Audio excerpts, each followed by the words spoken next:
Hi friends, welcome to our channel. ఈరోజు మనం ఎంతో టేస్టీకరమైన మైసూర్ బజ్జీ తయారు చేసుకుందామండి. దానికి ఒక కప్పు పుల్లటి పెరుగుని తీసుకుందాము. దాన్ని బాగా బీట్ చేసుకుందాం. ఇలా తయారైన పెరుగులోకి ఒక స్పూన్ ఆయిల్ వేసుకుందాం.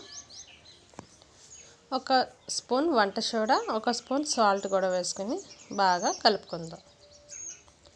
ఇలా కలిపిన పెరుగులోకి ఒక కప్పు మైదా పిండి వేసుకుందాం. కాచిన నీళ్ళే వాడుకోవాలండి. ఇలా చక్కగా కలిపేసుకుందాం. కొద్దిగా వాటర్ పోసుకుంటూ పిండి లూజ్ అవ్వకుండా మీడియంలో కలుపుకోవాలి. మరీ టైట్గా కాకుండా లూజ్గా కాకుండా ఇలా పిండిని కొట్టినట్లుగా బీట్ చేసుకొని పక్కన పెట్టుకుందాం.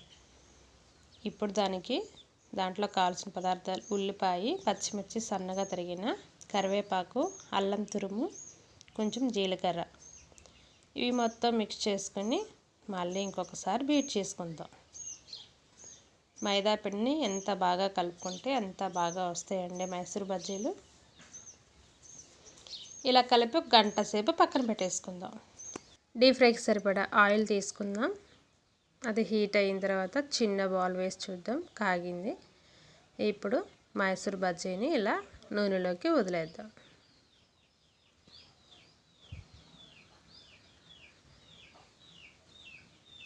నిదానంగా కలుపుకుంటూ వీటిని రెండు వైపులా కాల్చుకుందాం.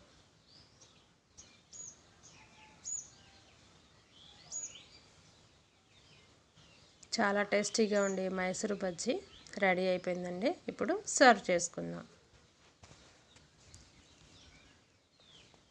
పుల్లటి పెరుగుతోటి ఎంతో కమ్మనైన Mysore bajji ready. Thank you for watching.